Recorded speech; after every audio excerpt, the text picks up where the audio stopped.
भारतीय कार बाजार ना बड़ा ही दिलचस्प है।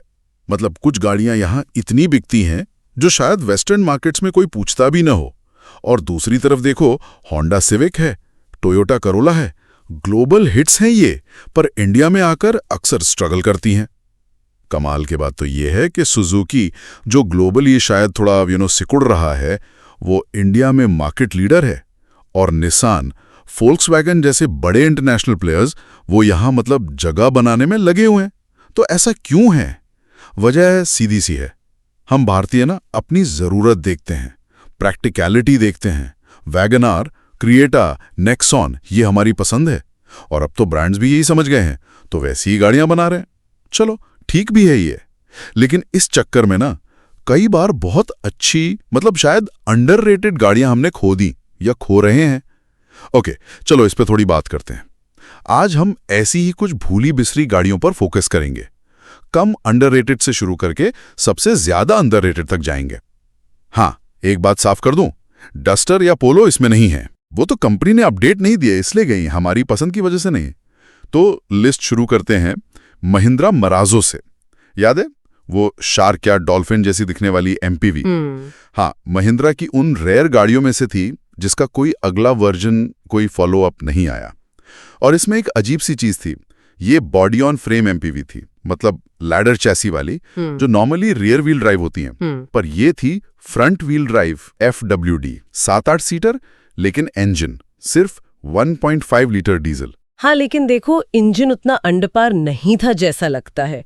121 bhp पावर थी और 300 Nm टॉर्क, मतलब 120 किलोमीटर पर आवर तक परफॉर्मेंस ठीक ठाक थी। ऐसा नहीं कि बिल्कुल मरी हुई हो। और सबसे बड़ा प्लस पॉइंट था माइलेज। FWD मतलब कम मैकेनिकल लॉस, और इंजन भी छोटा, तो ये करीब 1650 किलो की गाड़ी भी आराम से 18 किलोमीटर पर लीटर तक का माइलेज निकाल लेती थी। हाँ, ये तो था। What's fascinating here is कि इतनी सारी खूबियों के बाद भी लोगों ने इसे क्यों नहीं खरीदा? मुझे लगता है कहीं ये अर्टिगा और इनोवा के बीच में सैंडविच हो गई। मतलब ना पूरी तरह अर्टिगा वाली सस्ती और कॉम्पैक्ट, ना इनोवा जितनी प्रीमियम और पावरफुल। पता नहीं, वैसे फायदे की गाड़ी थी। हाँ, सही कह रहे हो। मार्केट पोजीशनिंग बड़ी ट्रिकी चीज है। चलो अब चलते हैं गाड़ियों के एक गोल्डन एरा में, जब गाड़ियां छोटी और इंजन बड़े होते थे।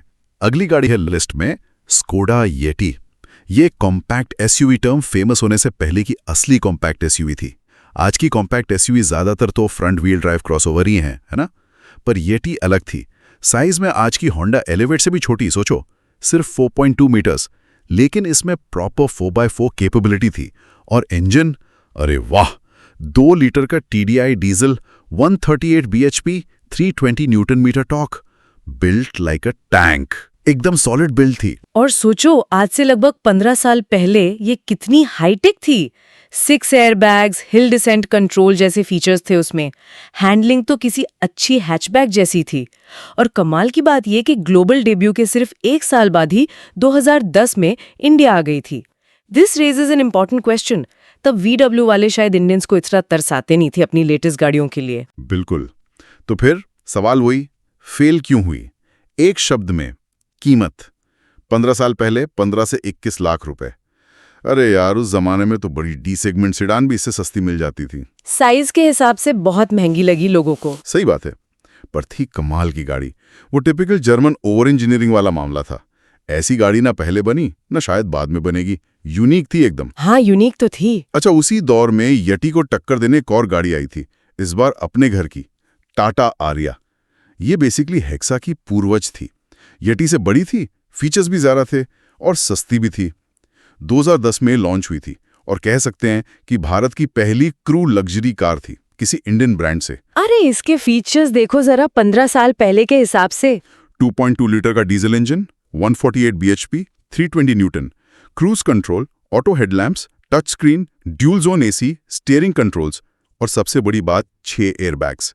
और तो और इसमें 4x4 का ऑप्शन भी था, जो आज तक इनोवा जैसी गाड़ियों में नहीं मिलता।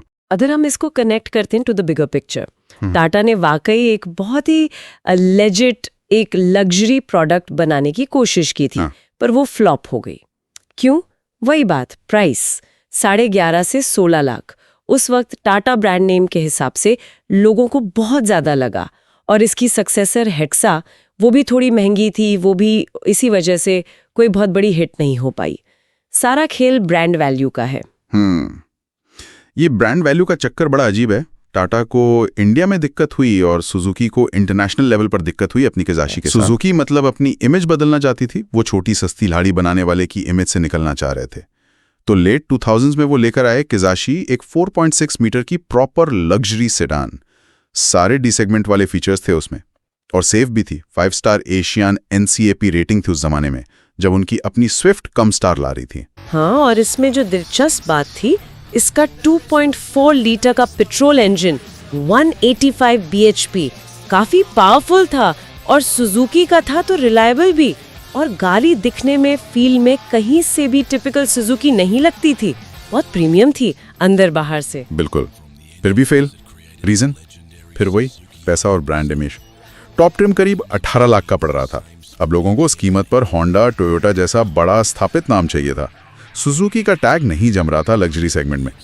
इंडिया में भी यही हुआ, इंटरनेशनल मार्केट में भी महंगी सुजुकी किसी को हजम नहीं हुई। So what does this all mean? देखो, ये सारे उदाहरण यही दिखाते हैं कि कई बार बहुत अच्छी गाड़ियां भी, चाहे वो इंजीनियरिंग में अच्छी हों, फीचर्स अच्छे हों, प्रैक्टिकल हों, लेकिन कीमत, ब्रांड इमेज या फिर मार्केट की जो उम्मीदें होती हैं उन पर खरी ना उतरने के कारण फेल हो जाती हैं, चाहे वो महिंद्रा हो, स्कोडा, टाटा या सुजुकी। हाँ, और यहाँ एक सोचने वाली बात है, अगर हम खरीदारी अच्छी इंटरनेशनल गाड़ियों को सिर्फ ब्रांड नेम या थोड़ी ज़्यादा कीमत की वजह से रिजेक्ट करते रहेंगे, तो फिर हम किस मुंह से कंपनियों से कहेंगे कि भाई अपने ग्लोबल प्रोडक्ट्स इंडिया लाओ? उन्हें भी तो पता है कि यहाँ शायद वो उतनी बिकेंगी नहीं। ये सवाल मतलब हमारे भारतीय कार बाजार और हम खरीदारों की सोच पर एक रोशनी डालता है।